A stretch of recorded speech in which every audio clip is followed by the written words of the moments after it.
Hello. तो आज हम लोग जो शुरू कर रहे हैं उस नए पाठ का नाम है संचार माध्यम, जिसे कहते हैं कम्युनिकेशन मीडिया। तो वास्तव में हम लोग संदेश का जब आदान प्रदान करते हैं, बहुत आसान होता है एक संदेश को बना देना। तो संदेश को बनाने का मतलब है, संदेश एक प्रकार का डेटा का ही रूप है और वो डेटा सेंडर से रिसीवर तक पहुंचता है। लेकिन दिक्कत तब होती है जब हमको ये ना मालूम हो कि ये पहुंच किस तरीके से रहा है। यहाँ पे तरीका एज हम लोग साधन या माध्यम समझ सकते हैं। तो अगर हम लोगों ने बचपन में बहुत सारे खेल खेले होंगे, अगर आपने ध्यान दिया हो, माचिस की डिब्बी लेके उसमें हम लोग छेद कर देते थे और एक धागे से बांधकर किसी दूसरे एक बच्चे को दे देते थे, और उसमें जब हम लोग हेलो हेलो बोलें और दूसरे को सुनाई देता था।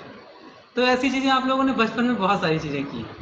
तो होता क्या था कि जो उसमें धागा था वो एक प्रकार का माध्यम का काम करता था। धागा, अगर हम लोग परमाणु के रूप में सोचें या कणों के रूप में सोचें, तो धागे में बहुत सारे रेशे हैं, वो कहीं ना कहीं कणों का ही रूप है, बहुत सारे कणों से मिलके बने हैं। और अगर हम लोग डीप में जाएं तो भौतिक विज्ञान के अनुसार जब हम कुछ बोलते हैं तो हमारे नज़दीक की जो माचिस की डिब्बी थी वो कंपन करती थी, हमारी आवाज़ से वो कंपन करती थी। और होता क्या था कि वो कंपन उस धागे से होते हुए दूसरे छोर पे जो बच्चा उसको पकड़े है उसको सुनाई दे रहा था। तो ऐसा खेल आप लोगों ने बहुत सारा खेला होगा, आप लोगों ने मूवी भी देखी होगी पंटूश। तो उसमें भी वो सारी चीज़ें हैं जिसमें एक सभ्यता होती है जो बहुत पीछे रहती है। तो आज हम लोग ये देखने वाले हैं कि जो हम संदेशों का आदान प्रदान, सूचनाओं का आदान प्रदान जो करते हैं, कौन कौन से संचार माध्यम उपयोग किए जाते हैं, उसका प्रकार क्या है। आइए, तो आज कक्षा 10 वालों के लिए अध्याय 2 संचार माध्यम कम्युनिकेशन मीडिया स्टार्ट हुआ है।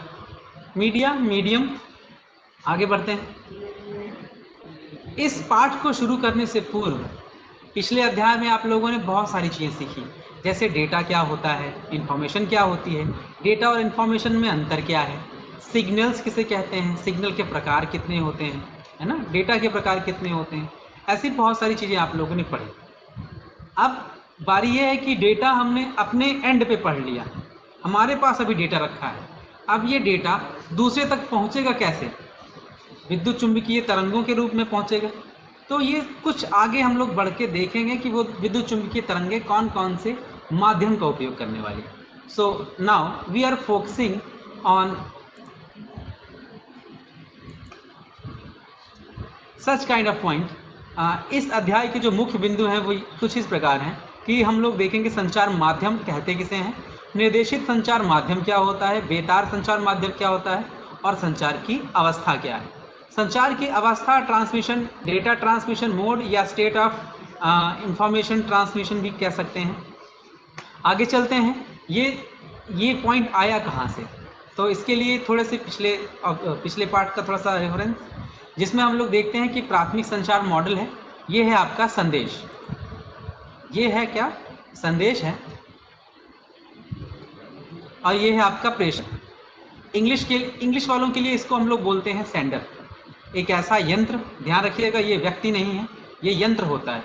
हाँ, इसको हम लोग कुछ देर के लिए रेफरेंस मान सकते हैं कि प्रेषक एक प्रकार का व्यक्ति है। तो प्रेषक एक ऐसा यंत्र है जिसके माध्यम से यह जो संदेश है यहाँ से होते हुए ग्राही तक पहुँचता है। किसके तरीके से, किसके माध्यम से पहुँचता है, तो वो है संचरण माध्यम। ये अगर तार होगी तो इस संचरण माध्यम को हम कहेंगे तार संचरण माध्यम। अगर ये तार नहीं होगी, हवा के माध्यम से या विद्युत चुंबकीय तरंगों के माध्यम से जाएगा, तो उसको कहेंगे बेतार संचार माध्यम। अभी इस पे हम लोग प्रकाश डालते हैं। सो प्राथमिक संचार मॉडल के कितने भाग हुआ करते थे? अगर देखें तो इसके कुल 5 भाग होते थे। पहला था संदेश, दूसरा था प्रेषक, तीसरा था ग्राही, और प्रेषक से ग्राही के बीच में संदेश का आदान प्रदान संभव हो पाया संचरण माध्यम के द्वारा, सही तरीके, सही समय पर और शुद्ध तरीके से शुद्धता के रूप में पहुंचा। किसके थ्रू? संचरण प्रोटोकॉल के थ्रू, क्योंकि ये सेट ऑफ रूल्स था, नियमों का समूह था, जिनके अनुसार ही इस निश्चित प्रेषक से लेकर इस निश्चित ग्राही तक ही संदेश पहुंचा, किसी और ग्राही तक नहीं पहुंचा। तो आई होप कि इन छोटी छोटी चीज़ों को आप जानते होंगे। आइए आगे बढ़ते हैं। तो सबसे पहले आज हम देखेंगे संचार माध्यम क्या है। तो जैसा कि इंगित किया गया है कि संचार माध्यम वह भौतिक मार्ग है। संचार माध्यम क्या है? वह भौतिक मार्ग है या साधन है जिससे संदेश या डेटा को भेजा या प्राप्त किया जाता है। एक ऐसा माध्यम है जिससे कि डेटा भेजा या प्राप्त किया जाता है। कुछ देर पहले हम लोगों ने एक एग्जाम्पल लिया था, तो अगर ये क्या था, सेंडर था, और कुछ इसी प्रकार ये क्या था, रिसीवर था। तो सेंडर से रिसीवर तक सूचनाएं आदान प्रदान होती हैं किसके द्वारा, अगर तार माध्यम है या बेतार माध्यम है, कौन सा माध्यम उपयोग किया गया है, इसके बारे में बात हो रही है। अच्छा, तो संचरण जब हो रहा है एक स्थान से दूसरे स्थान तक, तब तार में ऐसा है क्या जो डेटा को एक स्थान से दूसरे स्थान तक भेजता है। प्यारे बच्चों, वास्तव में डेटा किस रूप में होता है, पहले ये समझना जरूरी है। डेटा कुछ और नहीं, ये विद्युत का ही रूप है। लेकिन जब विद्युत नहीं होती है तो उसको जीरो कहा जाता है, और जब विद्युत होती है तो उसको कहा जाता है वन। इसी को अन्य भाषा में हम लोग ऑफ और ऑन भी कहते हैं। ठीक है, इसको सत्य असत्य भी कह सकते हैं।